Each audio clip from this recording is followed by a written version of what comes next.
वारकरी संप्रदायातील थोर महात्मे व महाराष्ट्रातील विचारवंतांची दुर्मिळ कीर्तने, प्रवचने, व्याख्याने ऐकण्यासाठी सुरेश महाराज सूळ या यूट्यूब चॅनलला अवश्य सबस्क्राईब करून बेल आयकॉन दाबा. क्रोध अभिमान केला पावटणी, माता अभिमान गेल्यानंतर एक एका लागती आई रे. पंढरीच्या लोकांना हे अभिमान, पाया पडे जन एकमेका, म्हणून एक एका लागती पायी. आणि खरोखर जीवनातला अभिमान गेला की आनंदाच्या लाटा वर येतात. विठ्ठला ज्ञान पुस्तकातून मिळतं हे नेहमीच आहे, पण पुस्तकापेक्षाही खरं ते मस्तकातून मिळत. कुठून मिळत? मस्तकातून मिळत. खर तर वक्ता हा निमित्त असतो. पुन्हा समोरचे जसे मायबाप आहेत त्याचे, तसे वक्त्याला पाठीमागे देखील एक शक्ती असते, ती गुरूंची शक्ती असते.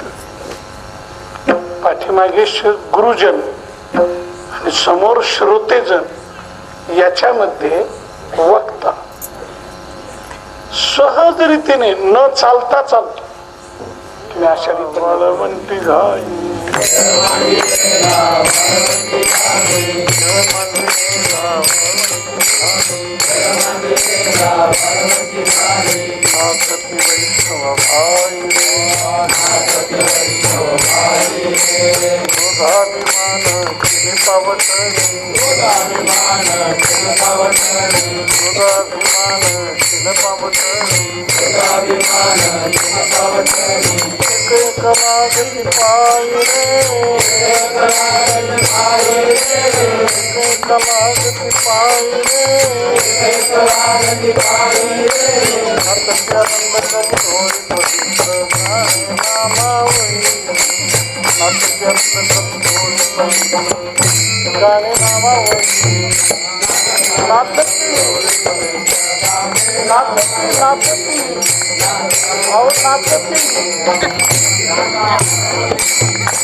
खेळ मांडीला वाळवंटी हरी, नाचती वैष्णव भाई रे. क्रोध अभिमान केला पावटणी, एकेका लागती पायी रे. नाचते आनंद कल्होळी, पवित्र गाणे नामावळी रे. कळकाळावरी घातली कासे, कैका उनी बळी रे. गोपी चंदन उटी तुळशीच्या माळा, आहार मिरविती गळा रे. टाळ मृदंग घाई पुष्पाचा वर्षा, अनुपम्य सुख सोहळा रे. लुप्तली नादी लागली समाधी, मूढजन नर नारी लोकारे. पंडित ज्ञानी योगी मानुभाव, एकची सिद्ध साधकारे. वर्णाभिमान विसरली याती, एकेका लोटांगणी जाती रे. निर्मळ चित्ते झाली नवनीते, पाषाणा पाजर फुटती रे. होतो जे बेकार गरजतांबर, मातले वैष्णव वीर रे. तुका म्हणे सोपी केली पाय वाट, तरावया भवसागर रे. नाचते आनंद कल्होळी, पवित्र गाणे नामावळी रे.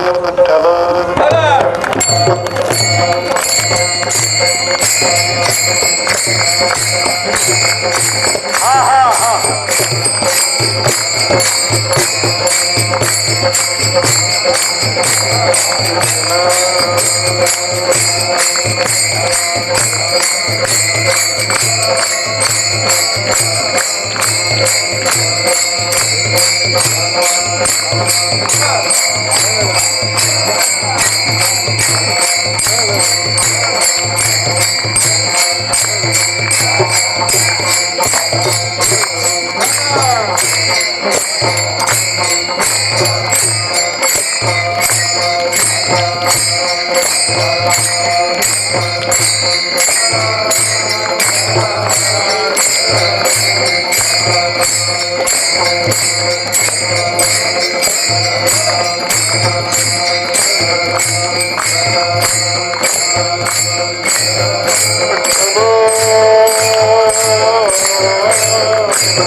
खेळ मांडीला वाळवंटी घाई नाचती वैष्णव भाई रे क्रोध अभिमान केला प्रावटली एकेका लागती पायी रे जगद्गुरु तुकोबराय यांचा खेळीच्या प्रकरणातील घेतलेला हा भाग 2 ओळीचा आणि 4 कडव्याच्या अभंगाला नेहमी करतात 2 पाद किंवा 2 ओळी आणि 4 कडवे. या अभंगाला जर 2 तास तर 4 चरणाचा आणि 6 कडव्याचा खेळीचा अभंग हा खेळ कसा जमायचा.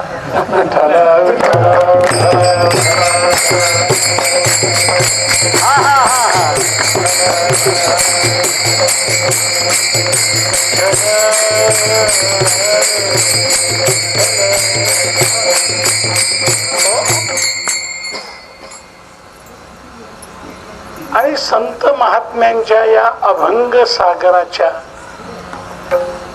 कडाकाठाशीच गुडघे स्नान करण्याची सवय असलेले आपण या डोहात जाऊन परत कसे यायचे.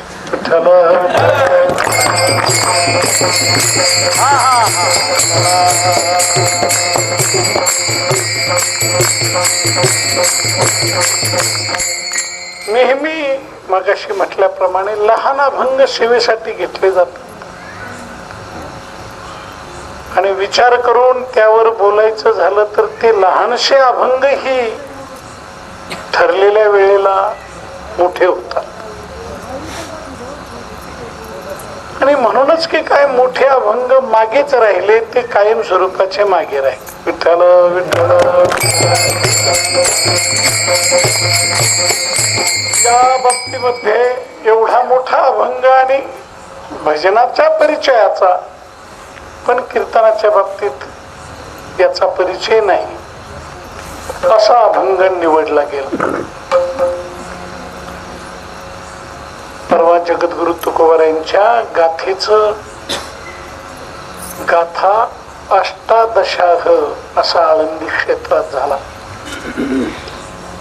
म्हणजे 18 दिवसामध्ये संपूर्ण गाथ्याचा अर्थ सांगणे. 4,500 अभंगाचा 4,500 अभंग 18 दिवसामध्ये अर्थाने पुरे करायची सांगणे. त्यात सांगणारे अनेक होते आणि दिवसातून 4 सत्र चालायचे. 2-2 तासाचे 4 सत्र म्हणजे 8 तास. आणि असे 8 तास बैठक मारणारे 300च्या वर विद्यार्थी श्रोते होते. विठ्ठल विठ्ठल. त्यावेळेला बोललं गेलं की हे सगळ्या अभंगांचा अर्थ जनतेच्या अथवा समाजाच्या समोर येणं अशी गोष्ट क्वचितच होती. नाहीतर सध्या संप्रदाय वाढला, संप्रदायातले कीर्तनकारही भरपूरच वाढले.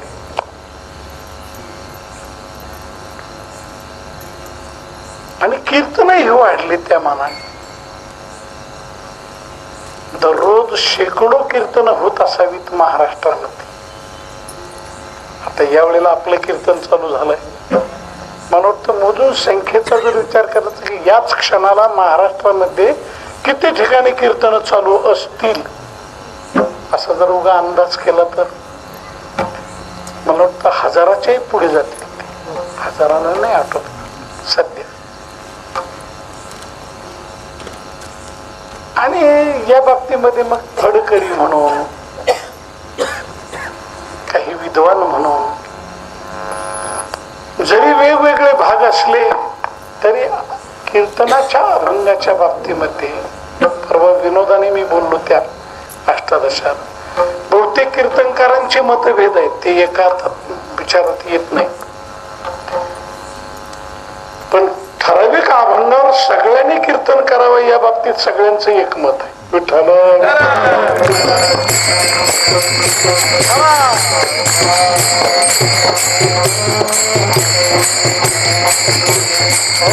बऱ्याचशा कीर्तनकारांचा एकच अभंग असं ही संख्या आपल्याला सापडू शकेल. कमी कर रे बाबा, एखाद्या दुसऱ्या अभंगावरच. म्हणून कीर्तन करणारी मंडळी शेकडो असली तरी कीर्तनाचे अभंग हाताच्या बोटावर मोजण्या एवढेच ठराविक. आणि त्या ठराविक अभंगावरही चिंतनही ठराविकच, विचारही ठराविक. जो मागावून आलेला, ज्याला परंपरेने आलेला अशा रीतीने म्हटलं जातं. परंपरेचं चिंतन आहे ते चांगलंच आहे, त्यात शंका नाही. पण हा एक एक अभंग आणि असे हजारो अभंग असे आहेत की यावर हजारो जणांनी आणि हजारो वेळा जरी विचार केला तरी त्यात नवनवीन अर्थ आहे. विठ्ठल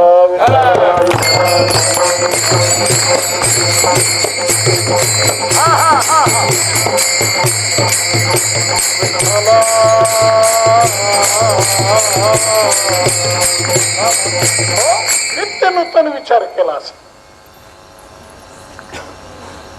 तसे वेगवेगळ्या अशा स्वरूपाचे अभंग आहे. आणि म्हणून जेवढं धन, जेवढं ज्ञान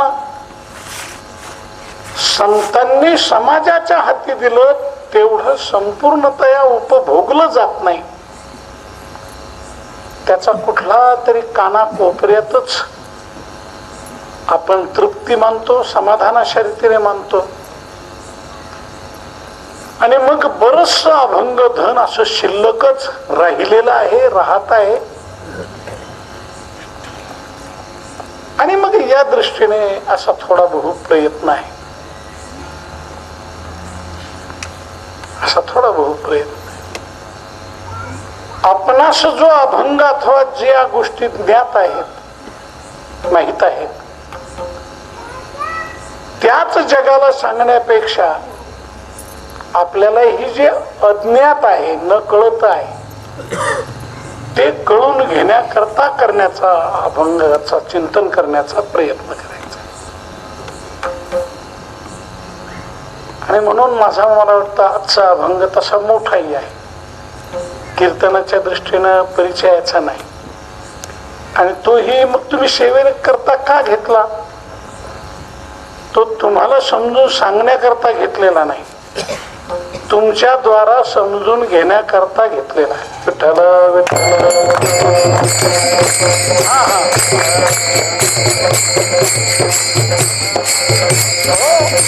ज्ञान पुस्तकातून मिळतं हे नेहमीच आहे, पण पुस्तकापेक्षाही खरं ते मस्तकातून मिळतं. कुठून मिळतं? मस्तकातून मिळतं. पुस्तकापेक्षा श्रोत्यांच्या मस्तकाची मदत फार होते. वक्ता तो वक्ता नोहे श्रोते नवीन. मी तर म्हणतो वक्त्याला काय सांगता येतं यापेक्षा वक्ता शब्दच श्रोत्यामुळे सिद्ध होतो. बरोबर आहे का चूक आहे? मला आता तुम्ही वक्ता म्हणत असाल, तुम्हीच म्हणता, मोठ्या मनाने म्हणता वक्ते आहे, कीर्तनाचे हे वक्ते आहे. पण मला वक्ता तुम्ही का म्हटला? तुम्ही सगळे कोण आहात? श्रोते आहात. तुम्ही श्रोते आहे म्हणून वक्ता आहे. कीर्तन सुटल्यानंतर उगा मी सातपूरच्या जवळ गाडी उभी केली, म्हटलं इकडे या, हो इकडे या, काय मी वक्ता आहे. ते म्हटले निवडणुकीचा हे कुठला आहे वक्ता? श्रोत्याच्या सापेक्ष वक्ता. परवा आळंदीत तर असं सांगितलं की श्रोतेच वक्त्याला जन्म देत. श्रोते परवा आपल्या बालाजी मंदिरामध्ये मराठी साहित्य संमेलनाचे उपाध्यक्ष म्हणून आलेले होते. त्याने फार चांगला गोड शब्द उच्चारला, तो माऊलीचा म्हणून उच्चारला की श्रोते हे वक्त्याचे मायबाप आहेत. श्रोते हे वक्त्याचे कोण असतात? जरी माहेरे श्रीमंती होती तुम्हा ऐशी. श्रोत्याशिवाय वक्त्याचं ज्ञान उमटतच नसल्यामुळे वक्त्याला जन्म देतात कोण? श्रोते. ही नाथांच्या घरची एक उलटी खूण आहे. मनुष्य लग्न झालं, त्याला पहिल्याने तो मुलगा झाला की त्याला बाप असं म्हटलं जात. आणि बापाने कुणाला जन्म दिला? बापाने कुणाला जन्म दिला? मुलाला. अगदी खोटं बोलतो आपण सगळेजण. बापाने मुलाला जन्म दिलेला नसतो, त्या मुलामुळे बापाचा जन्म झालेला.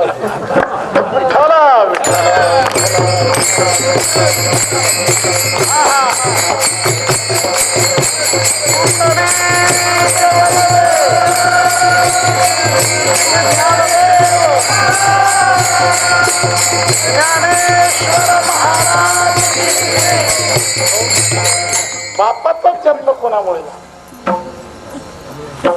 ज्या दिवशी याला मुलगा झाला त्याच्यामुळे हा मुलगा झाला नव्हता. मी बाप आहे कोणाचा?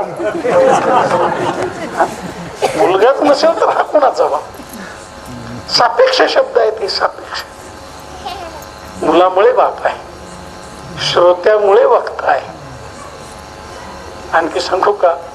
मतदारामुळे आमदार आहे.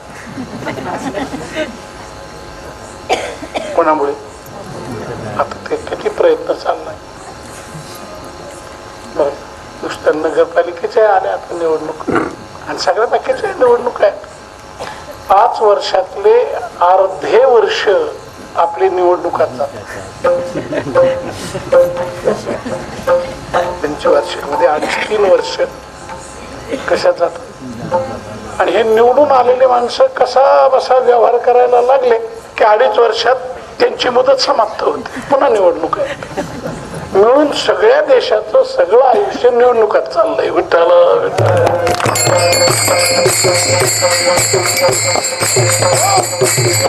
निवडणुकाची मोठी गंमत आहे की मतदारामुळे तो उमेदवार किंवा तो आमदार झाला किंवा तो नगरसेवक झाला.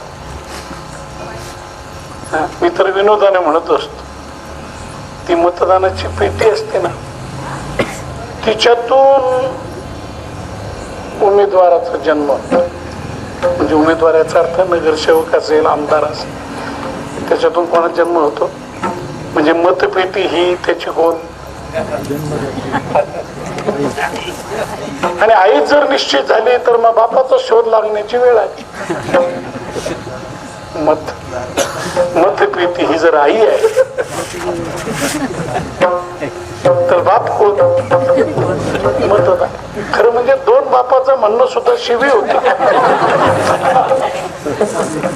इथे तर जास्तीत जास्त बाप पाहिजे. विठ्ठला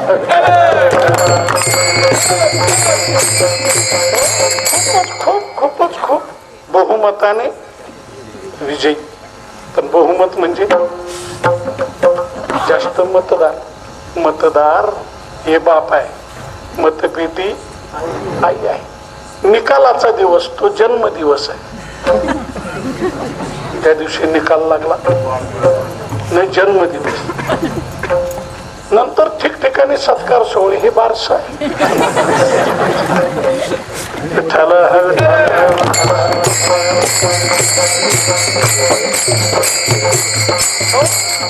आणि मुदत संपल्यानंतरही माझे आमदार, माझी नगरसेवक, हा काय प्रकार? त्याला भूताचा प्रकार म्हणतात. लेलत नाही, विनोदाचा भाग आपण बाजूला सारा.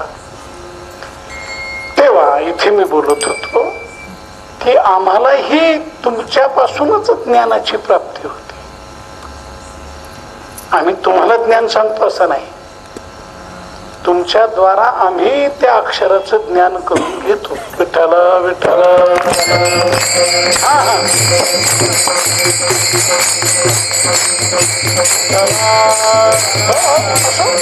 अभंग मोठा असल्यामुळे लवकर येऊ अभंगाकडे आणि करू प्रयत्न तुमच्या मदतीने, श्री गुरूंच्या मदतीने. खरं तर वक्ता हा निमित्त असतो. पुन्हा समोरचे जसे मायबाप आहेत त्याचे,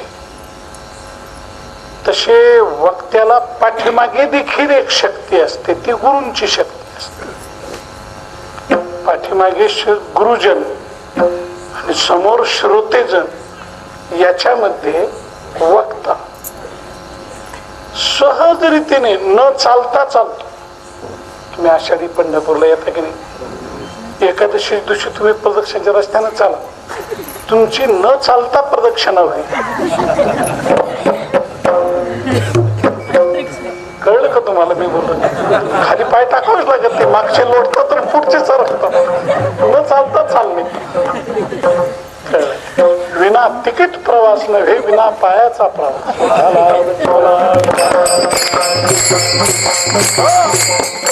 या कथा कीर्तनामध्ये मागे गुरुजनांची शक्ती रेटा देते, पुढे श्रोते वाढ देतात आणि आम्ही सहज रीतीने ते चालत असतो.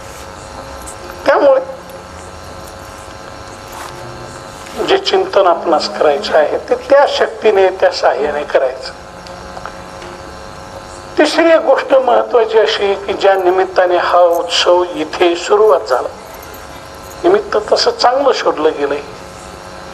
संतांच्या पुण्यतिथीच्या निमित्ताने उत्सव होतात, देवाच्या जयंतीच्या निमित्ताने होतो, काही ठिकाणी आपलं वार्षिक उत्सव म्हणून होतो. असे उत्सवाचे अनेक कारण आहेत, सप्ताहाचे कारण अनेक. काही ठिकाणी तर फार जबरदस्त कारण असतं सप्ताहाचं.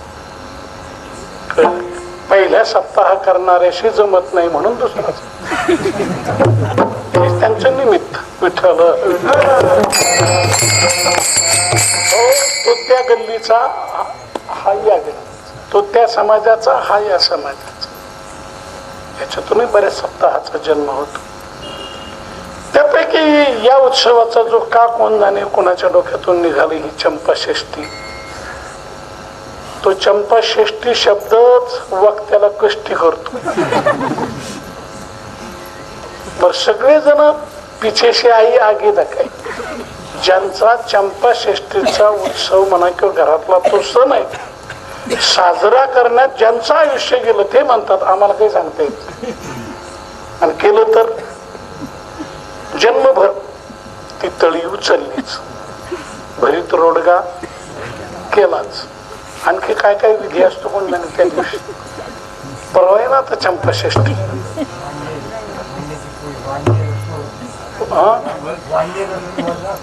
वर वजा असतात का त्या दिवशी सुरू होतात.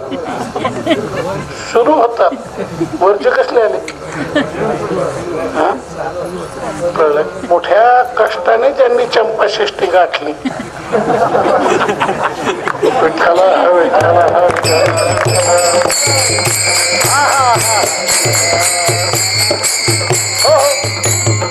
त्यांच्या संयमाचं कौतुकच आहे. षष्टीपर्यंत काय वांगे खायचे नाही, चातुर्मासामध्ये कांदे खायचे नाही. तर एक मोठी गंमतच असते, ते एक व्रताची उपासनाही आहे आणि त्यात थोड्याशा काही गमती घडत असतात. गमती घडत. मला तर वाटतं चंपाषष्ठीच्या दुसऱ्या दिवसापासून ती वांगे महागच होते. आता कमी भाव असेल मागे. खात नाही मागून खायचे ठरले तर मग मागची कसरच काढायची ना सगळं. इतके दिवस खाल्ले नाही.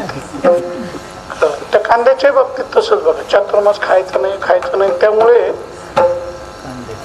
ज्या दिवसापासून बंद, एकादशीच्या अगोदर, आषाढ शुद्ध एकादशीच्या अगोदर 2 दिवस त्या नवमीचं नाव आहे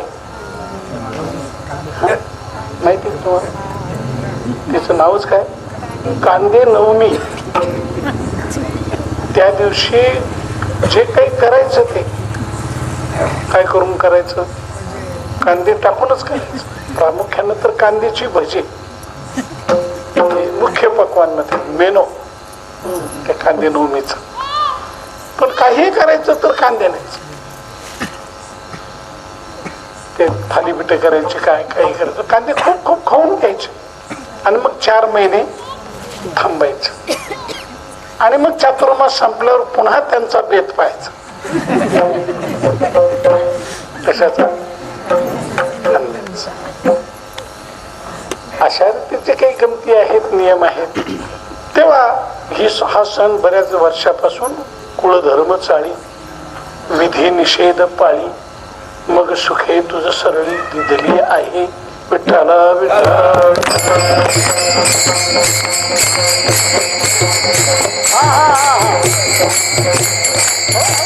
तेव्हा या सणांची व्यवस्था, पर्यायाने समाजाची व्यवस्था म्हणजे सांसारिक जीवन आहे. सांसारिक जीवन तसं बंधनातलं जीवन आहे. फार साधक परमार्थ करणारी माणसं सांसारिक जीवनाची उपेक्षा करतात. साधारण आहे, हलकं जीवन आहे, ते सांसारिकच आहे. पण खऱ्या अर्थाने सांसारिक मनुष्य देखील अनंत नियमामध्ये अडकलेला आहे, बंधनामध्ये अडकलेला आहे. खरं म्हणजे तो चालतो, वागतो, राहतो फार चांगला, पण त्याचं फळ नाशिवंत आहे. इथे त्याला धोका आहे. कष्ट फार मोठे पण फळ नाशिवंत आहे. इथे तो आहे. शेतीच्या मालकाचा मुलगा आणि शेतीच्या मालकाने शेतीवर ठेवलेला नोकर, या दोघांमध्ये कष्ट कोणाचे जास्त आहेत? नोकराचे कष्ट जास्ती होते.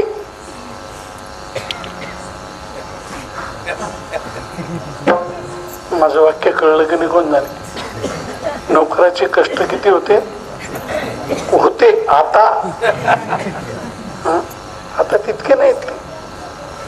पूर्वी नोकर ठेवला की त्यांनी शेतीवरच राहायचं, कधी कधी गावात यायचं, घरी यायचं, राहायचं शेतीवरच. आताचा नोकर त्याच्या उलट आहे, तो राहतो गावातच, कधी कधी शेतीवर जातो. आता तर महिन्याने कोणी राहतच नाही म्हणतात. सालाने तर प्रश्नच सुटला, आता रोजाने. आणि तो रोजही सकाळच्या 10 पासून चालू होतो. सकाळपासून नाही, सकाळचे 10 ते संध्याकाळचे 6. पुढे तुमचं तुम्ही पहा. विठाला हा विठाला.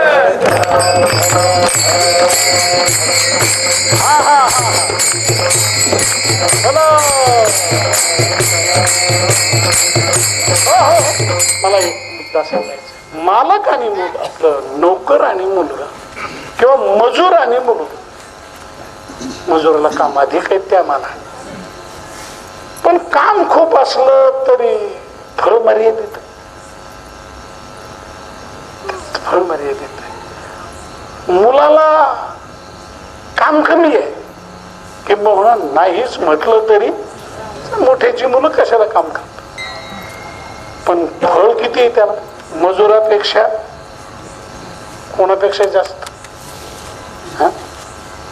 मजुरापेक्षा जास्त का मालकापेक्षाही जास्त? म्हटलं तर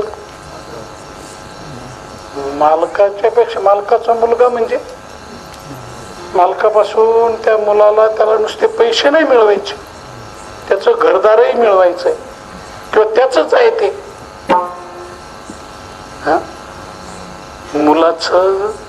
मुलाचं जो बाप असेल मालक, त्याचं काय काय सर्वच आहे. जरा गमतीने पुढे बोलायचं झालं तर नाही, त्या मुलाचा हा मजूर आहे, या मालकाचा तो शेतीत काम करणारा मजूर आणि त्या मुलाचा हा मजूर. उलट त्या मजुराला महिन्याला पगार आहे, याला तोही बिनपगारी. करायचं ते मुलाकरताच करायचं. मुलाची भूमिका ही भक्ताची भूमिका आहे आणि मजुराची भूमिका ही संसारिकाची. विठ्ठला विठ्ठला. आणि मग मजुराला सर्व काही केलंच पाहिजे. न करता त्याला दिवस घालवता येणार. मजुरी करतो आणि त्यातल्या त्यात मालक मूर्ख असेल तर मग मजुराचे आणखी पाहिजे. शेतावरून मालक फिरण्याकरता आले.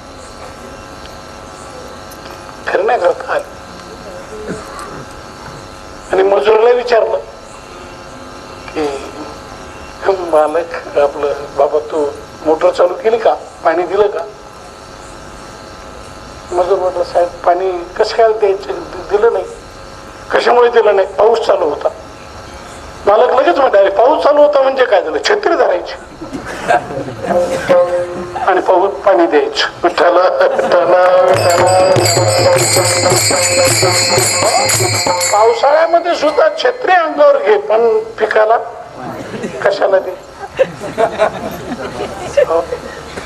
पण हे मालकाला कसं कळावं म्हणून मूर्ख मालक आणि फजिती मजुराची अशी स्थिती होते. म्हणून मजुराला करावंच लागते हे मला सांगायचं.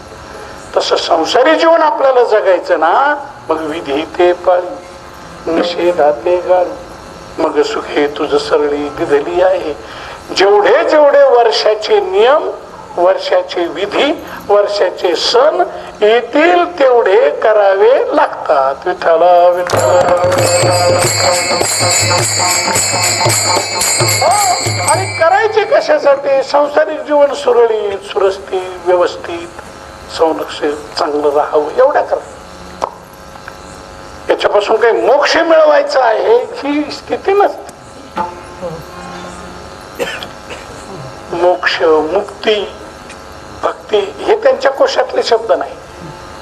त्यांच्या कोशातले शब्द एवढंच आहे की सगळं माझं आपलं ऐहिक पारलौकिक जीवन सुखाचं व्हावं आणि सुखाचं होण्याकरता हे नियम हे सण ह्या गोष्टी नियमाने कराव्या लागतात. आणि म्हणून मगाशी मला जे बोलायचं होतं की हा उत्सव आहे याचं निमित्त असं आहे की ते सर्वस्पर्शी आहे.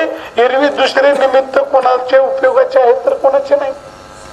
हो, परवा माऊलीची आळंदीची पुण्यतिथी झाली म्हणजे समाधी 16 झाला. माऊलीची पुण्यतिथी नाही. पंचांग करते लोक लिहितात तो चुकीचा आहे. तिथे समाधी 16 आहे आणि संजीवन समाधी आहे त्यामुळे पुण्यतिथीचा प्रश्न तेथे नाहीये. पुण्यतिथीचा प्रश्न नाही. पण तिथे सुद्धा जमलेले जे जे साधक आहेत तेच. माऊलीची पुण्यतिथी सर्वांची का साधकांची? ज्ञानराज माझी योग्याची योग्यांची माऊली ज्ञानियांचा शिरोमणी. म्हणजे तो 16 आळंदीला जमले लाखो लोक जमले पण कोट्यावधीतून लाखो जमले. तशी ही जी चंपाषष्ठी हा सण आहे हा कुणाचा सण आहे? मग सर्वांचाच आहे का काहींचा आहे? सर्व जे संसारिक आहेत त्यांचा एक प्रकारचा सण आहे. विठ्ठला विठ्ठला. आणि म्हणून फार गोड एक ती संस्कृती आहे. या सणाचं दैवत त्या देव्हाऱ्यातच असतं प्रत्येकाच्या घरामध्ये. कोणतं? खंडेराव. दुसरं दैवत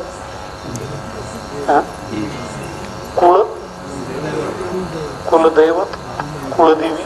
कुळीची हे कुळदेवी केली ठावी संतांनी तेव्हा देवी आणि खंडेराव हे प्रत्येक घराण्याची कुळदैवत एक प्रकारची काजी कुळदैवता भजे.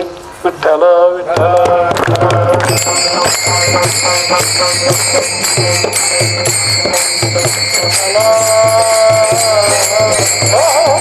असो या नियमाकरता जगताची धारणा करणारे हे जे सण आहेत यांची व्यवस्था राहावी याकरता घराण्यामध्ये परंपरेची एक प्रकारची व्यवस्था आहे. कुळदैवत तर तेच आहेत, घरातली माणसं बदलतात जातात बदल होतो. पणजोबा गेला, आजोबा आले, आजोबा गेला, वडील वडील गेले, मुलगा मुलगा गेला, पुन्हा नातू, असं चालत आलं पुढे. पण ते देव्हारे बदलले नाहीत, ते देव्हारे तेच आहेत, ते दैवत तेच अशा रीतीचे आहेत. आणि या दैवतांची सुद्धा जीवनामध्ये भौतिक दृष्ट्या जीवनाचं संरक्षण करण्याकरता आवश्यक आहे. विठ्ठल विठ्ठल हा हा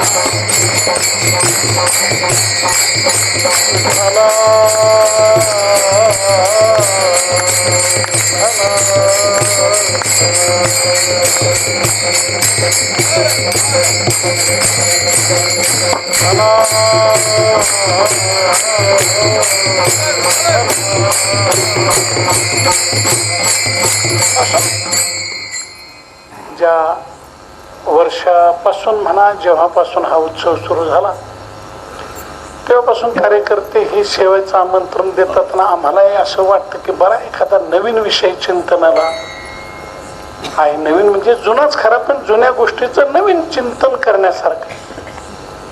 पण आम्ही जरी हे ठरवत असलो तरी आम्ही थेट इथे येईपर्यंत पुन्हा या विषयाला स्पर्श करायला वेळ ज्याला आपण म्हणतो किंवा त्या संदर्भातले काही संदर्भ, कारण हे रूढीने चालत आलेले सण आहे, समाजाच्या जनमानसात ते फक्त आहे. मगाशी मी बोलून दिलं पिछे से आई आगे, खरं याच्यातलं प्रत्यक्ष मला तर तो चंपा शब्दाचा तत्वता अजून अर्थ समजलेला नाही. चंपा हे नाव काय आहे? मी आपलं पुस्तकापेक्षा काही जुन्या माणसांनाही विचारतो वेळ चालू म्हणून, अहो तुम्हाला तरी माहिती आहे का चंपा शेट्टी काय आहे? ते म्हणतात ते दरवर्षी होत असत.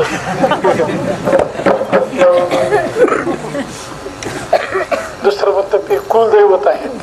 कुलदैवत आहे गोष्ट षष्टी ठीक आहे, नाथ षष्टी प्रमाणे षष्टी पंचमीच्या दुसऱ्या दिवशी येते ती, पण चंपा काय पुणे आणखी या वर्षी चंपा षष्टीला खंडेराव आणि ती भानू त्यांचं लग्नच झालं होतं. एकाने आपल्या एका माऊलीने तर असं सांगितलं, ते म्हटले चैत्र शुद्ध पौर्णिमेला हळद लागली म्हणाले या दोघांची, हळदी लागली आणि पौषामध्ये लग्न झालं. म्हणजे हळदीचं आणि लग्नाचं अंतर. विठ्ठल विठ्ठल हा हा लोकरूढीतील भाग आहे, समजुती आहे. दैवत आहे, जेजुरीला फार मोठं अधिष्ठान आहे आणि प्रत्येक घरामध्ये खंडेरावाचं दैवत आहे, यामध्ये कोणतीही शंका नाही. आणि सांगेन मी आपल्याला, जोपर्यंत देवाचाही देव जो परमात्मा त्याची भक्ती जीवनात निर्माण होत नाही तोपर्यंत याची भक्ती तितकीच महत्वाची.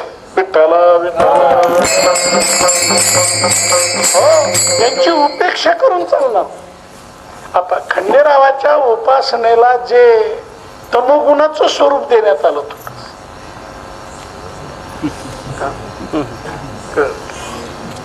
नाही का, बळी देणं, कोंबड बकरा आदी आदी असं स्वरूप आलंय त्याला. वस्तुतः देवता आणि दैवत म्हटल्यानंतर अशा स्वरूपाची त्यालाही काही आवड असेल असं मला वाटत नाही. भक्तच आपल्या रुचीनुसार आवडीनुसार आणि देवाचे उपचार करतात. यापेक्षा आमचे गुरुजी मामासाहेब एक वाक्य सांगत असत की देवाच्या नावाने आपल्या वासना पूर्ण करण्याचा माणसं प्रयत्न करतात. विठ्ठल विठ्ठल.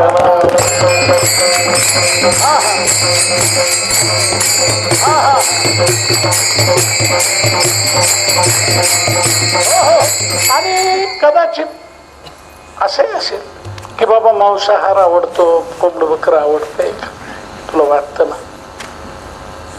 मग शास्त्राधिकाने सांगितलं असं की बाबा तू मग देवी असेल, खंडेराव असेल, यांचं स्मरण कर, यांच्या पुढे तो बळी दे आणि मग खा.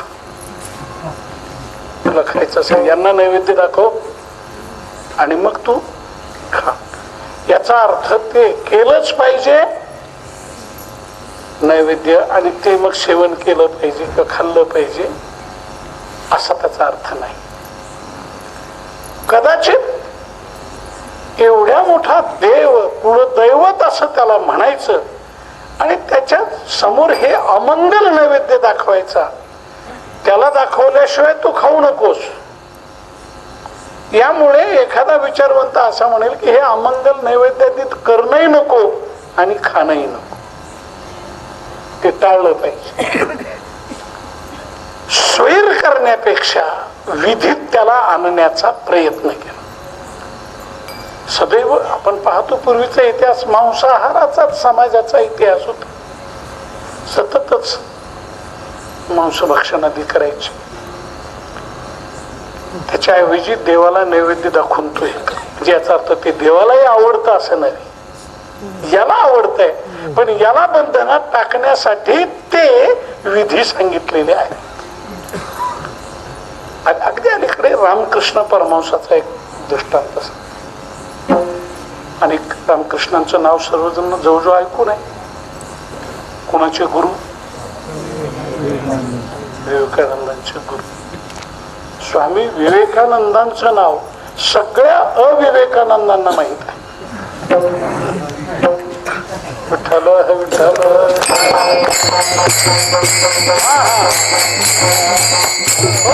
आणि त्यांचं नाव माहित आहे म्हणून रामकृष्ण परमहंसाचं नाव माहित आहे. जगात प्रसिद्ध आहेत नाव आहे. साक्षात्कारी पुरुषांचा प्रभाव आणि तेज काय असतं त्याचं दर्शन या दोन नावातून घडतं. ते रामकृष्ण परमहंस देखील काली देवीचे, काली मातेचे साक्षात्कारी. काली माता म्हटलं की समाधी लागावी त्याला, म्हणून का त्यांची उपासना, काली मातेची उपासना करणारी जे इतर सामान्य लोक आहेत त्या दर्जाची होती का? त्याच काली मातेच्या साक्षात्काराने ज्यांनी जगाला अहिंसेचा मार्ग सांगितला, ती काली माता हिंसा करण्याचे दर्शन कसे आवडेल त्यांना? तेव्हा रामकृष्ण परमहंस होते. त्यांच्याकडे अनेक लोक यायचे आणि अनेक लोक येत असताना एक अट्टल दारुड्या मनुष्य यायचा. तो त्यांच्या पायाजवळ बसायचा.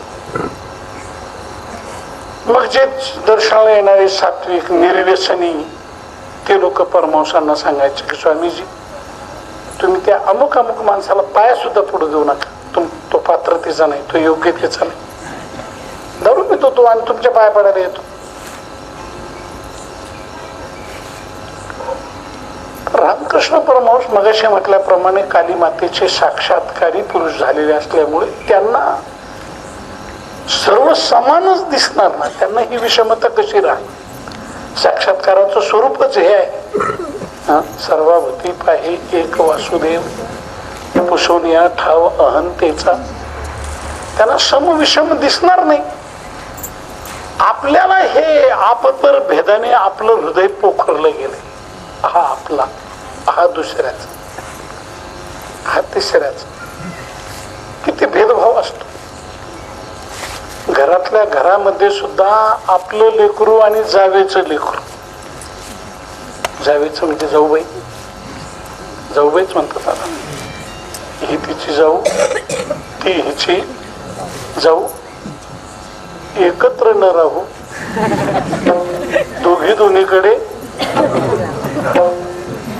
जाऊ.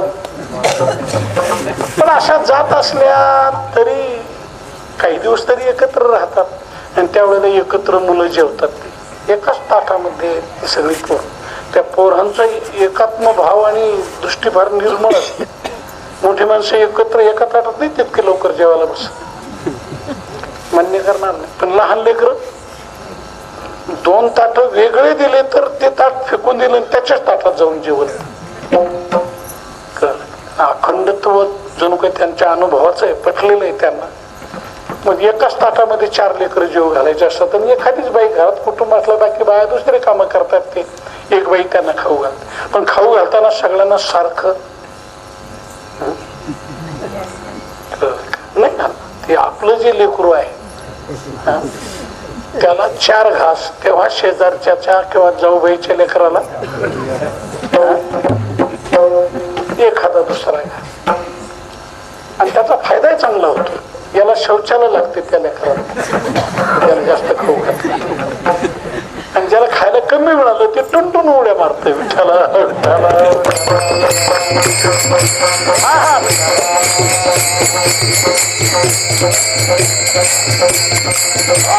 तेव्हा असा भेदभाव आपल्या हृदयात मुरलाय.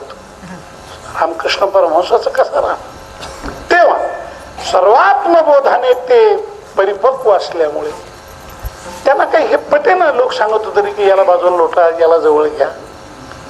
मग रामकृष्ण परमहंस त्याला म्हटले की रे बाबा, तू दारू पितो, समाज जवळ ये, मग दारू तरी सोड माझ्याकडे यायचं असेल तर, आणि दारू सोडायची नसेल तर मला तरी सोड. दोन्हीपैकी एक धर, मग गुरूंना तरी धर, नाहीतर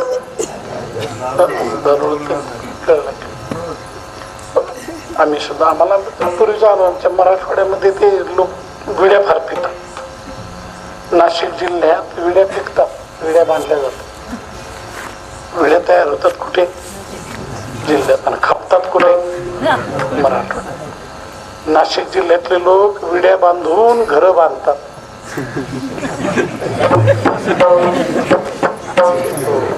विड्या बांधून घरं बांधतात. आमच्या मराठवाड्यात लोक विड्या पिऊन घरं विकतात.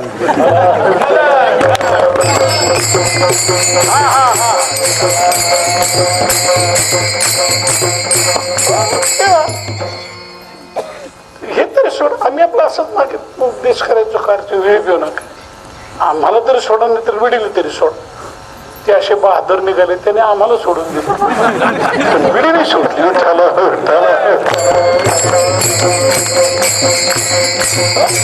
बरोबर रामकृष्ण बरोबर, बाबा तू दारू तरी सोड. मला तर नाही आवडलं, मला दोन्हीही सुटणार नाही, तो मोठा कठीण, त्याच्या वाचून होणार नाही तुमच्याकडे आल्याशिवाय राहणार. मग रामकृष्ण परमहंसाने मार्ग काढला, तेव्हा असं कर, ठीक आहे दारू पितोस तर पी, पण एक काम कर, जिथे कुठे पित असतील तिथे पहिल्याने मला अर्पण कर. मला काय कर, नाहीतर तुम्ही बघा दारू पिणारी माणसं अर्पण करतच असतात. तुम्ही सगळ्यांनी तो खेळ पाहिला की नाही? कोण हा खेळी सुरुवात करण्याच्या अगोदरचा हा खेळ आहे. आता ते दारू पिणारे लोक, आपल्याला तर देवीचं मंदिर एकाच ठिकाणी, त्यांना विश्वरूप दर्शन होत असतात. त्या पेल्यामध्ये अशी 2 बोटं बुडून ती पूर्व, पश्चिम, दक्षिण, उत्तर चौकडे देव. आमचा जन्म गेला एकादशी करताना, ज्ञानेश्वरी वाचा, अजून 1 ठिकाणी देव दिसत. आणि दारू पिणाऱ्याला इकडे तिकडे चौकडे. विठ्ठला विठ्ठला. तेव्हा मला गुरुला म्हणून तू ते अर्पण कर आणि मग पीत जा. तो ना ठीक आहे, हा मार्ग चांगला. आणि म्हणून त्याने तो त्याला समोर आला की आपलं रामकृष्ण गुरुजींना अर्पण करायचे. रामकृष्ण अर्पणम असतो, रामकृष्ण अर्पणम असतो असं म्हणायचं. परिणाम काय झाला? गुरूंचं पवित्र नाम सतत उच्चारल्यामुळे त्याचं चित्त शुद्ध झालं. आणि शुद्ध चित्तात असा विचार जागा झाला पुढे की ही अमंगळ वस्तू मी गुरुला अर्पण कशी करतो? माझे गुरु तर पवित्र, आणि जे अर्पण करतो ते अपवित्र वस्तू पवित्र गुरुजींना कशी अर्पण करू? करणं चुकीचं आहे. आणि ते अर्पण केलं नाही तर घेताही येणार, कारण अर्पण केल्याशिवाय घ्यायचं घ्यायचे नाही असं नाही. मग ते अर्पणही करणं नको आणि घेणं नको. तसं देवदेवताला हे कोंबड बकऱ्याची मारा आणि मग खा, मग दारू प्या, हे जे शास्त्राने सांगितलं ते खरं याच्यापासून निवृत्त होण्यासाठीच, प्रवृत्तीसाठी नाही. विठ्ठला विठ्ठला विठ्ठला. मग हा विचार काहीच्या ठिकाणी जागा झाला. मग ते म्हटले नाही नाही, आपल्या कुलदैवताला पुरणपोळीचा नैवेद्य देऊ, पण हा अमंगळ नैवेद्य दाखवायचा. कित्येक जण त्याच्यापासून सुटले. अशा रीतीने या कुलदैवताची उपासना अशाही रीतीने केली जाते, पण तामस, राजस आणि सात्विक अशी ती एक प्रकारची असते. मला वाटतं या उत्सवाने या कुळ देवतेच्या सणाला रजोगुण, तमोगुण आणि सत्वगुण यापैकी कोणत्या गुणाची असा जर उत्सव कथा कीर्तनाने झाला तर मग कोणत्या गुणाची जोड दिली? कोणत्या गुणातून? सत्वगुणातून. मग अशी सांगितलं तो तमोगुण. आणि तो विचार तुम्हाला पटणार नाही, तो सांगा. हा जो भजन पूजनाचा उत्सव आहे ना, हा सत्वगुण देखील नाही. ही सत्वगुणाची उपासना नाही आपली, ही सत्वगुणाच्याही पलीकडची. कारण सत्वगुण रजतमाच्या सापेक्षच आहे. सत्वगुण हे कशाच्या सापेक्ष आहे? रज आणि तमाच्या सापेक्ष आहेत ते. निस्त्रय गुण्यो भवार्जुन तू गुणत्रया ते अव्हेरी. दोनच गुण टाकायचे नाही, तिन्ही गुण टाकायचे. विठ्ठल विठ्ठल.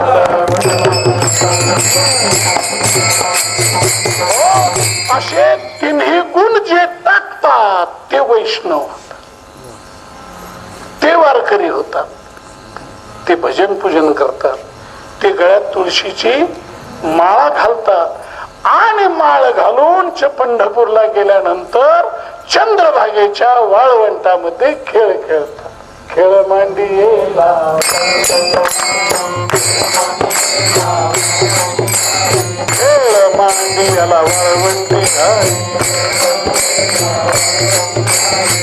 सती वैष्णव भागिये, सती वैष्णव भागिये. मान केला पावन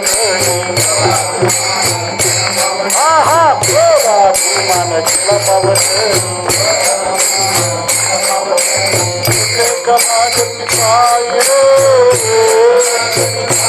हरे हरे एका लागती पायी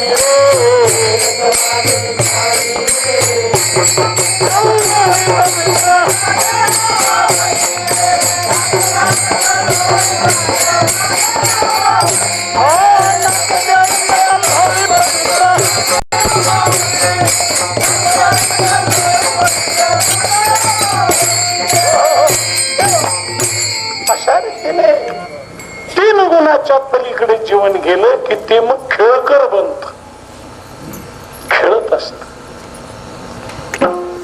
तीन गुणात आहे तोपर्यंत कर्म आहे, खेळ नाही. कर्म वेगळं आणि खेळ वेगळा. खेळातही माणसं दमतात आणि कामातही दमतात, पण काम आणि खेळ वेळही जातो दोन्हीमध्ये सुद्धा.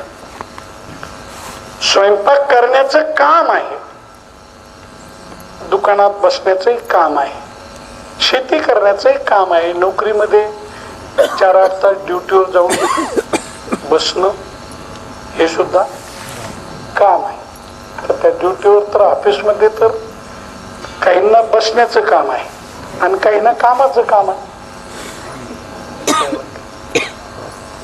अलीकडच्या लोकशाही पद्धतीमध्ये फार वेगळे अनुभव येतात कामाचे. एका मुख्य ऑफिसरने तक्रार केली, हे जवळचे लोक म्हणजे जवळचे काम करणारे लोक गडबड करत असल्यामुळे मला निवांत झोप येत नाही.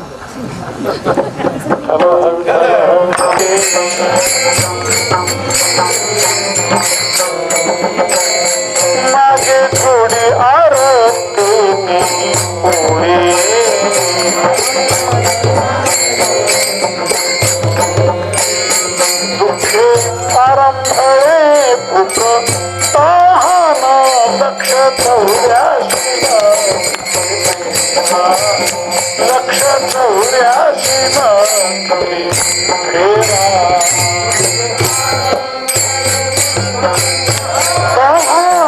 लक्ष चौऱ्याशी लक्ष चौऱ्याशी हे चालणं आहे, कळत नाही किती चाललो, किती जन्म झाला फेरा, गणित नाही जी दातारा पडिलो आवर्ती भोवरा. तात्पर्य तेच जीवन आहे, पण जीवनामध्ये काम करायचं की खेळायचं? खेळणं. कामामध्ये मी करतो आणि मला याचं फल पाहिजे असा अभिलाष असतो, अभिमान असतो. आणि लहान लेकरं खेळतात, त्यांना अभिमानही नाही. आणि किती खेळलो म्हणून काय पगार मिळणार, काय मनधन मिळणार, काय नाही. त्याला खेळ म्हणतात. खेळ मांडीला हो का खेळ तुम्हाला आता उत्कृष्ट. हा वैष्णवांचा खेळ आहे, हा गोड खेळ. काम नाही काम नाही झालो पाही रिकामा, फावल्या त्या करू चेष्टा, निश्चळ द्रष्टा बैसोनी विठ्ठला विठ्ठला.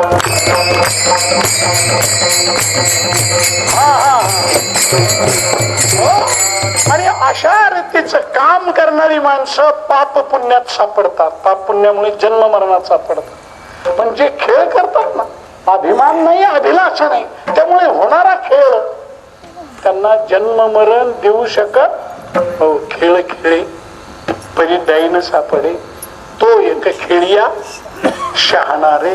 म्हणून खेळी खेळी. म्हणून माझा अजून एक प्रश्न आहे की त्या भजनी मालिकेमध्ये रविवारच्या अभंगामध्ये हे सगळे पंढरीचे भक्तांचे खेळ्यांचं एक प्रकारचं वर्णन केलंय. याचा एकच विचार वाटतो की एरवी बुधवार म्हटलं की पांडुरंगाचा वार म्हणून मग तिथे काही बोलावं, विठ्ठल पहा विठ्ठल पांडुरंग कांती, ते अभंग संयुक्तिक. रविवारच्या देव अभंगामध्ये अहम वाघा सोहम वाघा प्रेम नगारा, ठीक आहे, त्यात संबंधाचे. पण या खेड्यांचा काय संबंध?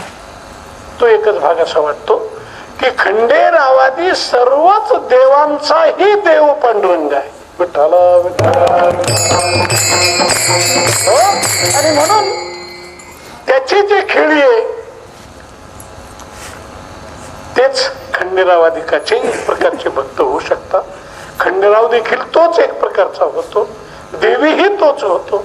आपला देखिला देखिला माये देवाचा देव असो. म्हणून खेळ मांडीला वाळवंटी घाई, मोठ्या जोराने मोठ्या वेगाने मोठ्या उत्कर्षाने उत्साहाने खेळ मांडे. कोण आहे इथले खेळ कर? वैष्णव भाई रे, वैष्णव. या जगात माणसं वेगवेगळ्या पदव्या लावून घेण्याचा प्रयत्न करतात. घेण्याचा म्हणजे घेतात. जन्माला आला, बालपण आहे, तरुणपण आहे, विद्यार्थी आहे, पुढे पतिराज होतो, पुढे पिता होतो. वैष्णव कोण? वैष्णव जनतो तेने काही काय उपाधी लावून घ्यावी जीवनामध्ये? या मनुष्य देहाला काय म्हणून घ्यावं? वैष्णव म्हणावं. काय म्हणावं? वैष्णव. वैष्णव. तुकोबाराने एका ठिकाणी किती गोड असं म्हटलंय, वैष्णव. विठ्ठला विठ्ठला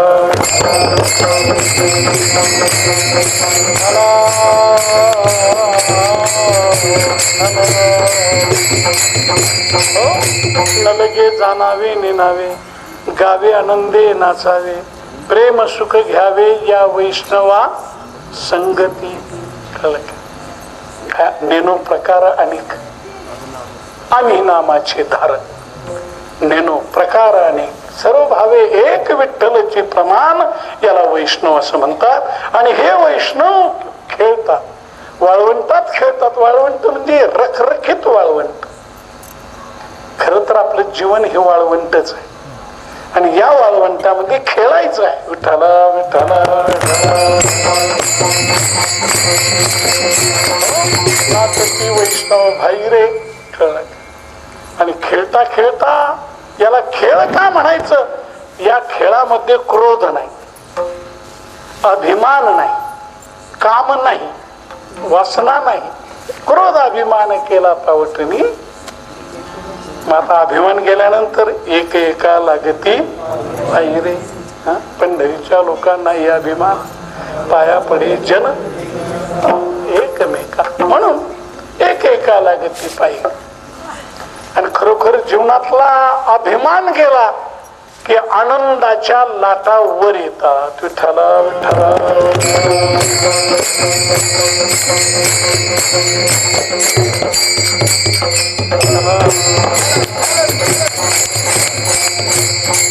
नाचते आनंद कल्लोळी पवित्र गाणे नाचते रे.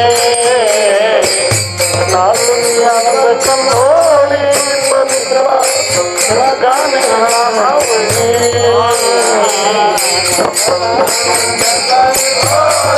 पवित्र गाणे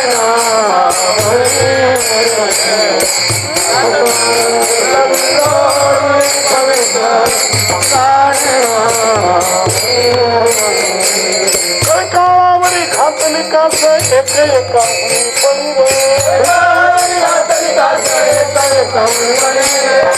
काळावरी घातली कास एक एका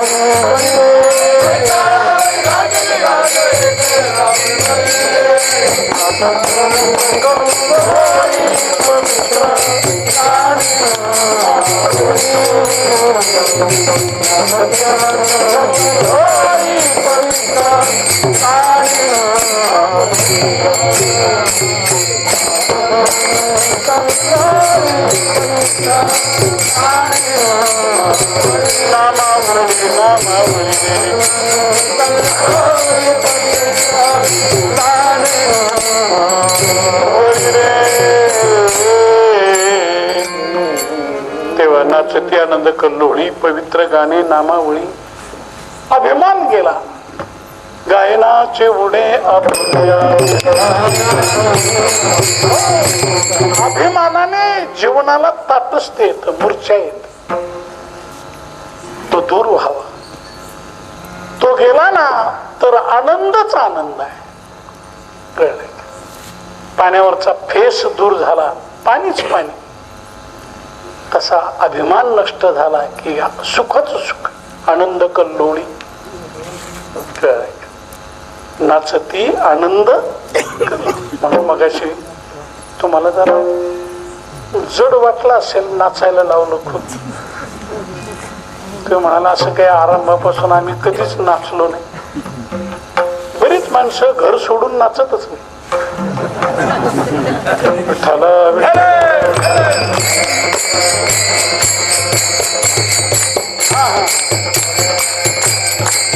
नाचायचं झालं तर कुठे नाचतात? पाहिजे तेवढं नाचतात. बायको सांगेल तसं नाचतं, पोरं सांगतील तसं नाचतं, काय सगळे सांगतील तसं नाचतात. माणसं संसारात नाचतात, परमार्थात फक्त वाचतात.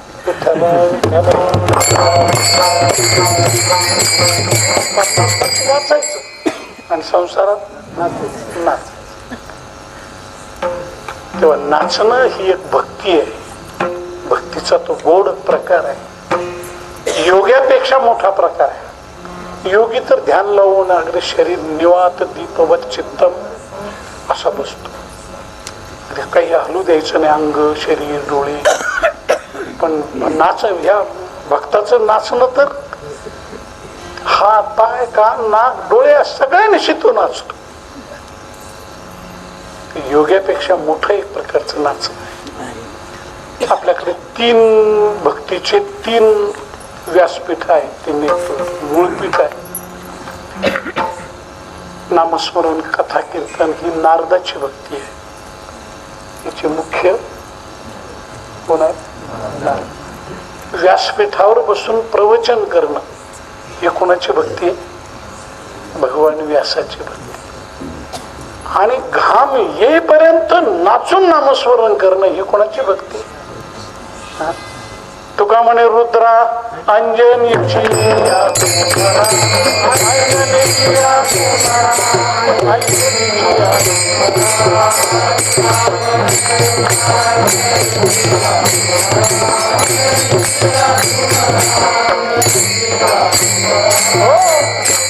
त्याने त्या बिचारा मारुतेरा मरकटी योनी तिथे व्यवस्थित चिपळे वगैरे कुठे? चिपळ्याच्या ऐवजी मला वाटतं का चुटक्या. माता राम राम राम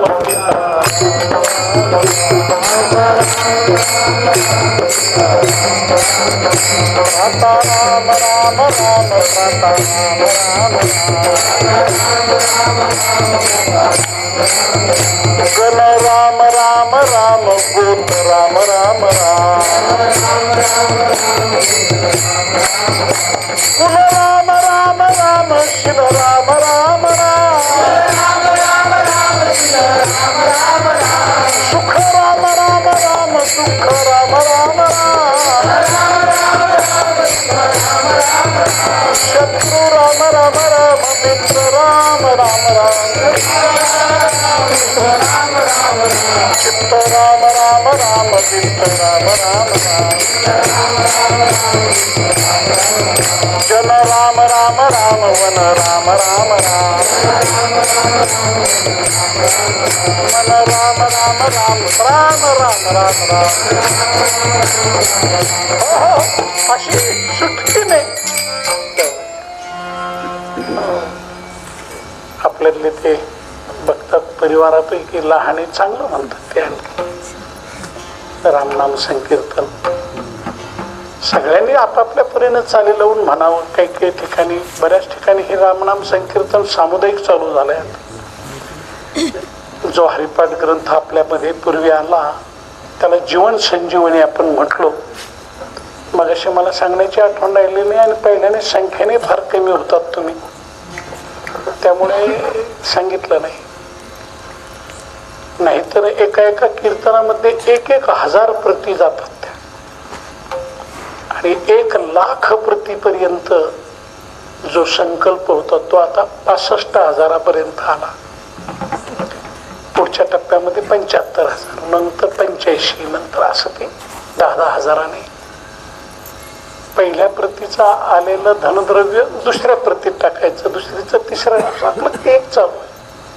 आणि त्यामध्ये रामनाम जीवन संजीवनी हे जे नामस्मरण भेटलं ते 108 वेळा आहे. माऊलींचा हरिपाठ समाधी संजीवन हरिपाठ, विष्णू सहस्रनाम, संतांचे हे संजीवक अभंग अशा तिचं सोहळा. तेव्हा हे नाचती आनंद कल्लोळी पवित्र गाणे नामावळी.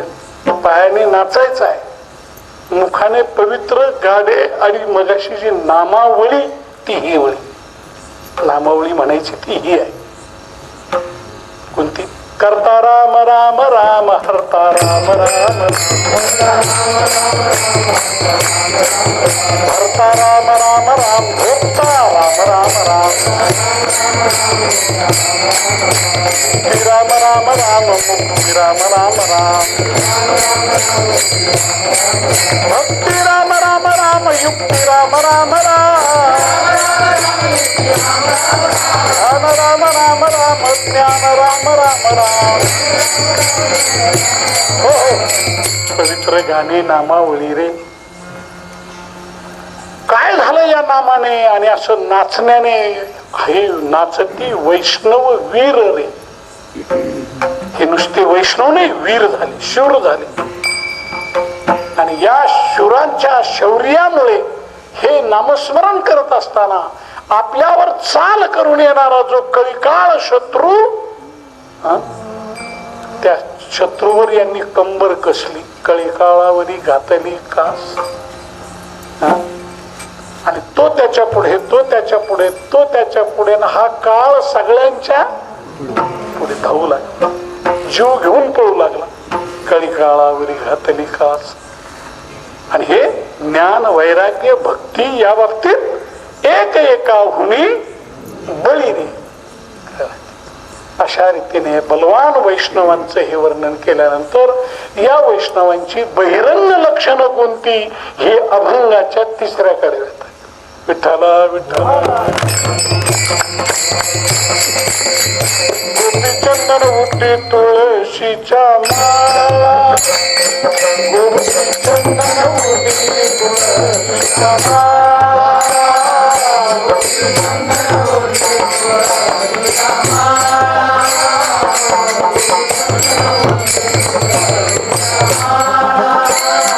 हर निरवी कळा, हर निरवी कळा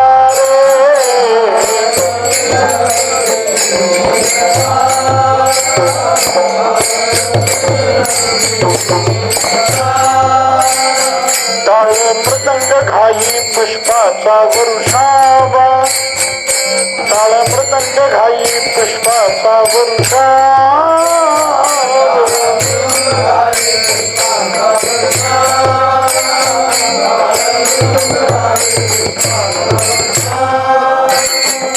टाळ मृदंग घाई पुष्पाचा वरुषाव, टाळ मृदंग घाई पुष्पाचा वरुषाव, टाळ मृदंग घाई पुष्पाचा वरुषा.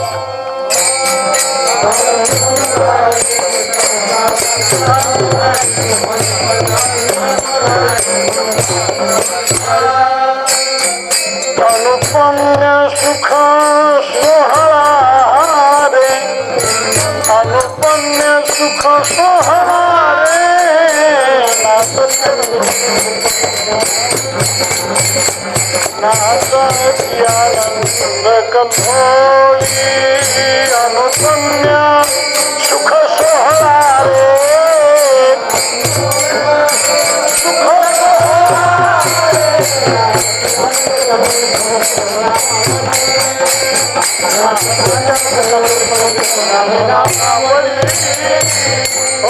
अभंगाच्या तिसऱ्या कडव्यात यांची बहिरंग लक्षणं काय आहेत या खेळणाऱ्या वैष्णवांची?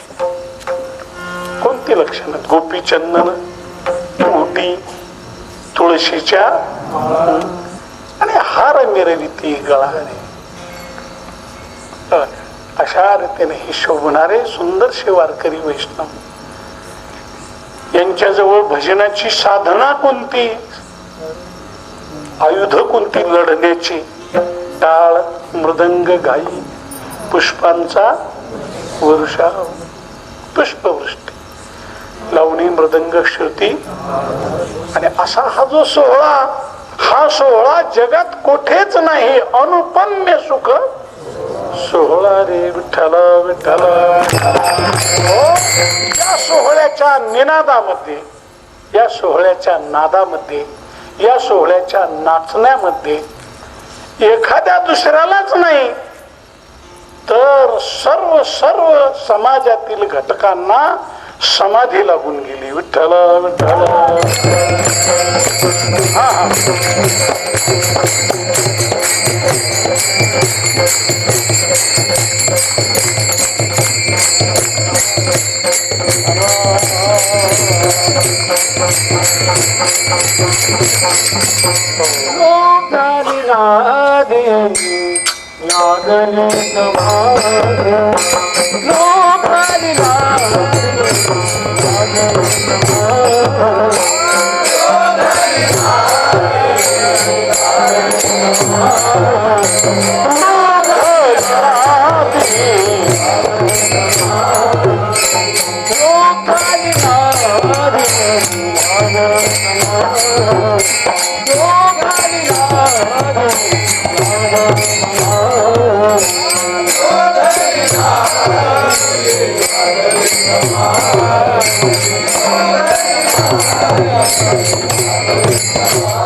पंडित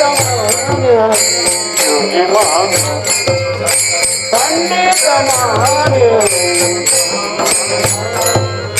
पंडित महाने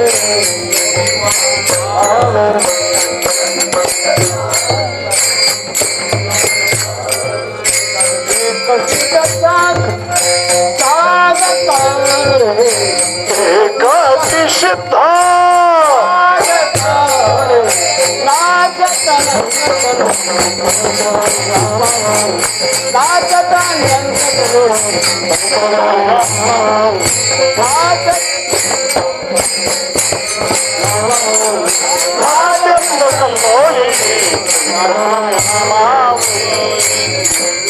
असो अभंगाच्या चौथ्या कडव्यात लुब्धली नादी लागली समाधी.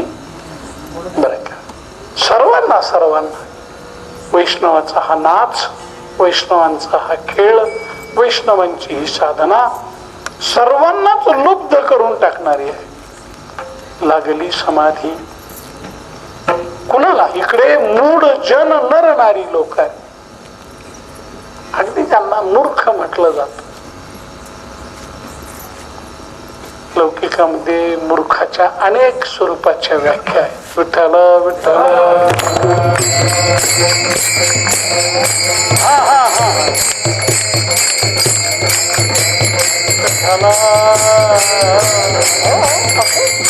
अशा रीतीने स्वतःचाही कल्याणाचा विचार ज्याला कळत नाही, जगाचं तर नाहीच नाही, अशी मूढ जन नर नारी आणि सर्वसामान्य अशा प्रकारचे लोक यांना समाधी लागते. पण मग कोणी म्हणेल हे सामान्य लोकांच्या समाधीचं साधन आहे, विशेषांचं काय? नाही, एकाच या साधनाने मूढापासून तर मुक्तापर्यंत पंडित, ज्ञानी, योगी, महानुभव या सर्वांचं एक साधन, एकची. ते सिद्ध आणि साधक ह्या सुद्धा मागे घ्यायचे. पंडित, ज्ञानी, योगी, महानुभव, सिद्ध, साधका एकच. विठ्ठल विठ्ठल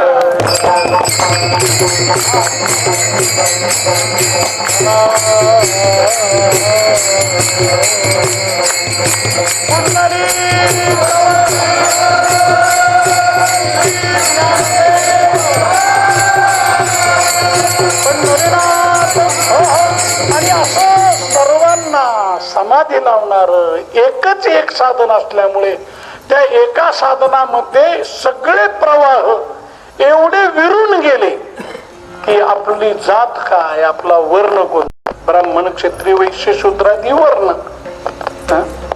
18 पगड जाती,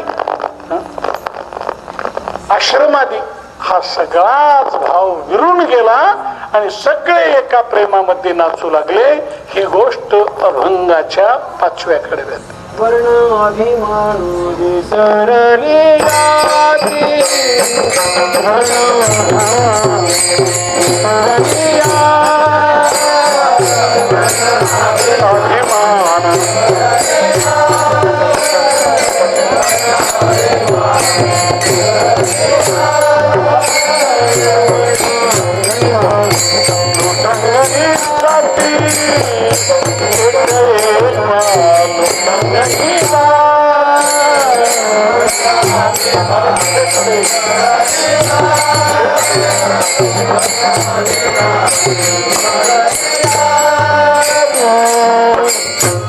निर्मळ चित्ते झाली नवनीते, पाषाणा पाजर फुटतरी वर्णाभिमान विसरले याती, एका लोटांगणी जाती.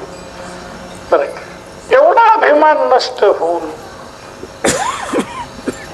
प्रत्येक प्राणी मात्रामध्ये प्रभूच विलसत आहे असं दर्शन झाल्यामुळे आपला वर्णाभिमान, जात्याभिमान, वयाभिमान, विद्याभिमान सगळेच जाती वगैरे विसरून एक एकाच्या पुढे लोटांगण घातलं तरी ते त्यांना कमी वाटायला लागलंय.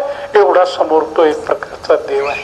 हे ज्यांना ज्ञान नाही ती माणसं समोरून मोठा मनुष्य म्हणवणारा एखादा विषय जरी आला तरी सुद्धा ती लवत नाहीत, वाकत नाही. कशी वाकत नाही. ज्ञानोबारायच्या भाषेत लाटणे ऐसा न नव्हे हे लाटणं. लाटणं म्हणजे मला वाटतं सगळ्यांच्या लक्षात आलं असेल. माता माऊल्यांचा तर प्रश्न आहे, ते त्यांच्या कपाळालाच पुजले. कोणतं? हा, लाटणं. माणसाच्या ते फार परिचयाचं नाही तेवढं. माणसाचं बायकोच्या रागातामात कदाचित ते त्याच्याकडे आलं तर त्याला हवे.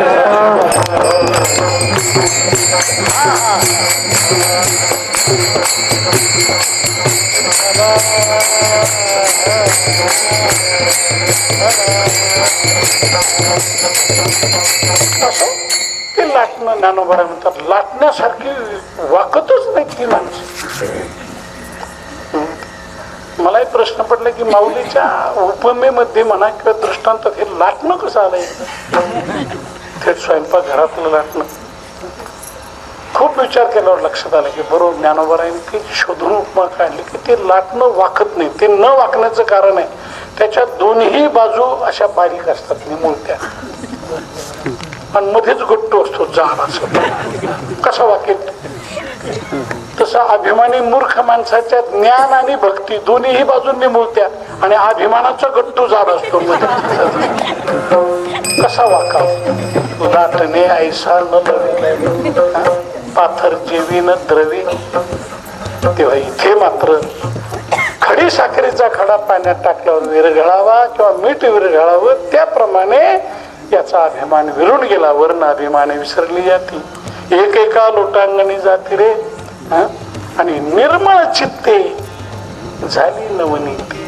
लोणी जसं आसार भाग टाळून सार काढला जातो तसं त्याचं चित्त लोण्यासारखं झालं. आणि यांच्या या भजनामुळे इतरांना माणसांना पाजर फुटतील या आत्मावर काय पाषाणा. आता पाषाण म्हणजे काही दगडच नव्हे, दगड हृदयाचे. काही माणसं दगडाच्या हृदयाचे, मातीची या खोळी.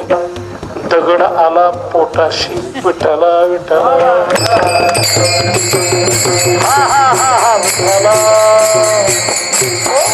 पुढच्याचा प्राण गेला तरी हृदयाला पाझर न फुटणारी माणसं आहे. इथे मात्र असा बदल होतो. जगद्गुरु तुकोबरा म्हणतात आता प्रभूची भक्ती प्रभूचं प्रेम हृदयात जाग झाल्यामुळे आणि अभिमान काम क्रोधादी विकार नाहीसे झाल्यामुळे आता या जगात काहीच राहिलं नाही. काही मिळवायचं नाही, काही आणायचं नाही, काही करायचं नाही. करायचं तो एकच भगवंताच्या नामाचा जय जयकार. विठ्ठला विठ्ठला.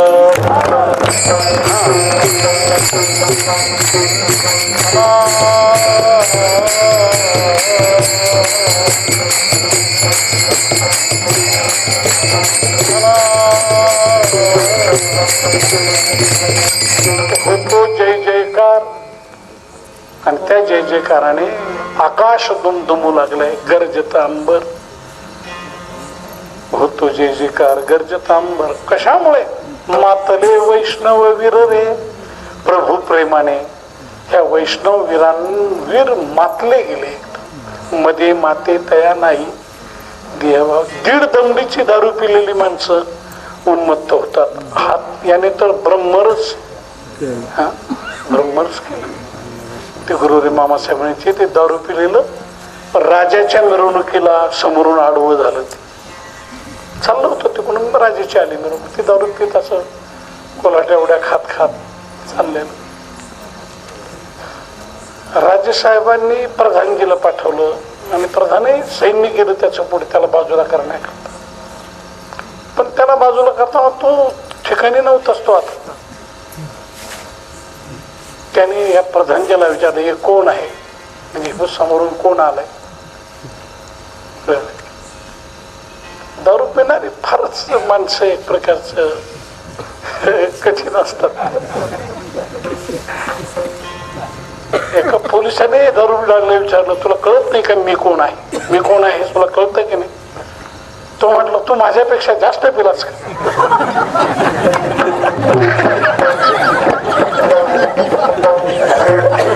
विठाला विठाला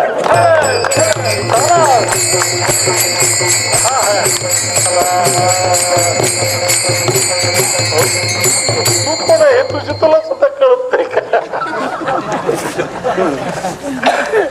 तरुणाची गोष्ट कठीण. तो म्हटला हे कोण आहेत म्हटला. अरे बाबा राजे आहेत ना. ते हत्तीवर बसलेले राजे, अंबारीत बसलेले ते राजे. तो दारुड असतो. म्हटला अरे राजा आहे तो, राजा हुआ तर क्या हो.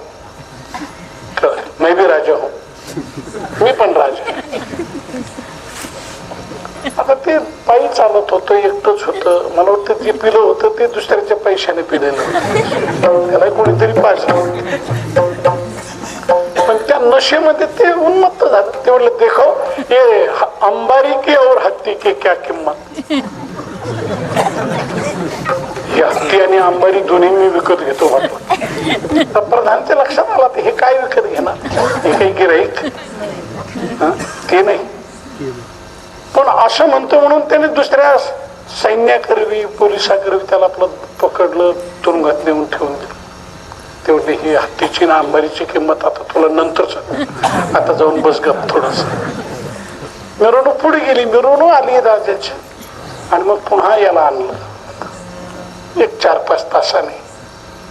आणि मग राजाच्या समोर उभं केलं. राजाला तसा आनंद वाटला. तो म्हटला माझ्या प्रजेमध्ये आणि माझ्या राजधानीमध्ये जर अशी माणसं असतील की माझी हत्ती आणि अंबारी विकत घेत असतील तर नक्कीच आपल्याला भूषणावह आहे. आत्महत्या करणारे नसेल बरे ना. विठ्ठला विठ्ठला विठ्ठला. लोकांच्या राज्यात भविष्यामध्ये शेतकऱ्यांना आत्महत्या कराव्या लागतील असे जर राज्य कारभार होत असतील, त्यापेक्षा माझ्या राज्यामध्ये माझीच हत्ती आणि अंबारी विकत घेत असेल तर देऊन टाकू, दुसरी आणू आपल्याला. त्याला आणलं. आणि आता सांग बाबा तुला हत्ती आणि अंबारी केवढ्याला घ्यायची. आता त्यावेळेला त्याची ती दारू उतरली होती. तो म्हटला अब मैं क्या लू, लेने वाली तू चले गई. विठाला विठाला. हा हा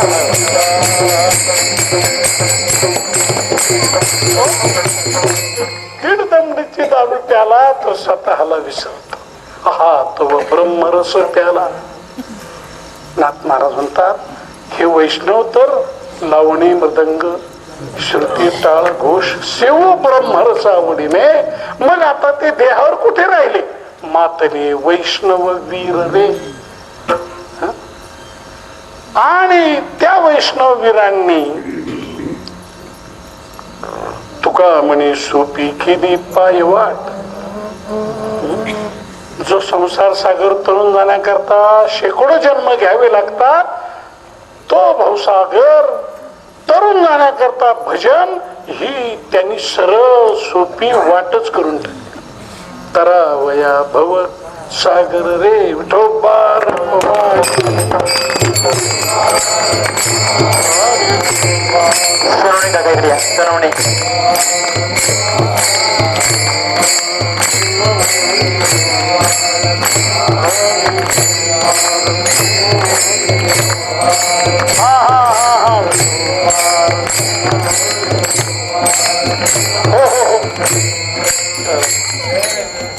बहुतेक वेळेला मंडळी गवई मंडळी चाल म्हणायची अपेक्षा करत असतात. नाही करणार काय आम्हाला चाल म्हणायला मिळेल. पण आजचा अभंग असा आहे चाल न म्हणणे हेच बरे. आपली पाळी न आली तर बरं. तरी पण हरिभक्तीपरायण सुभाषभाऊ यांनी चांगली चाल लावली. मग अशी त्यातले हे सगळी नवी बरड जमीन काढायची. त्यामुळे जशी निघेल तशी नाही. तेव्हा चाल करा, चाल म्हणा. तोपर्यंत तरुण कार्यकर्ते जे राहू दे चला. लहान मुलांना मी मगाशी सांगितलं होतं आपण की हरिपाठाची जी जीवन संजीवनी आहे ती समाजापर्यंत गेली पाहिजे. समाजाला कल्पना येत नाही तर तिकडे हरिपाठ सर्वांपर्यंत नेतील मुलं अथवा मुली आणि चालही होऊन आपली कीर्तनाची सेवा समाप्त होईल.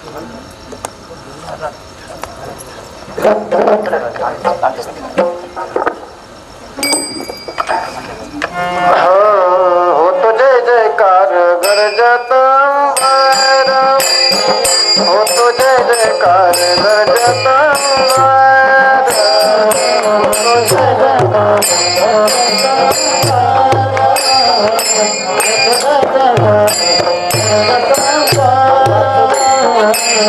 मातली वैष्णव वीर, मातली वैष्णव वीर, इकडे आपल्या समोर जीवन संजीवनीचे पुस्तक येत आहे. फक्त 10 रुपयाचं पुस्तक आपल्या व्यवहारामध्ये आणि दैनंदिन जीवनामध्ये वाचण्यासारखं पुस्तक आहे. सर्वांनी मातले वैष्णव वीर, मातली वैष्णव वीर,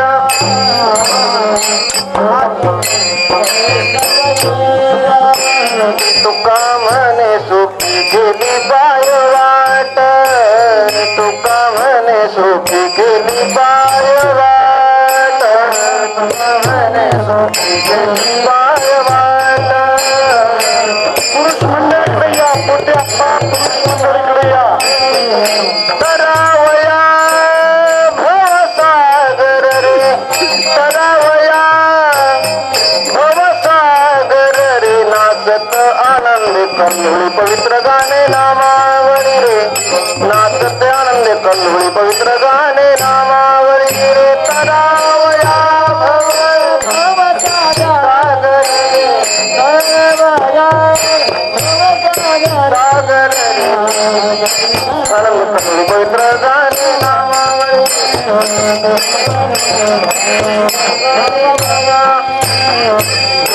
कलिकाळावर घातली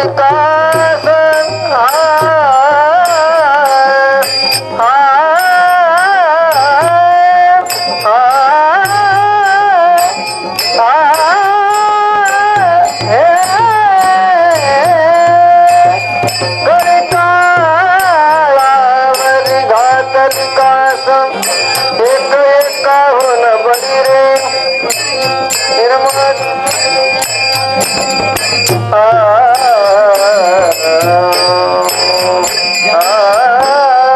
कलिकावरी घातली कास, तरावर एक एकाहून बळी रे, एक एकाहून बळी रे, नाचते आनंद कल्लोळी पवित्र गाणे नामावरी रे, नाचते आनंद कल्लोळी पवित्र गाणे नामावरी. काळावरी घातली कास,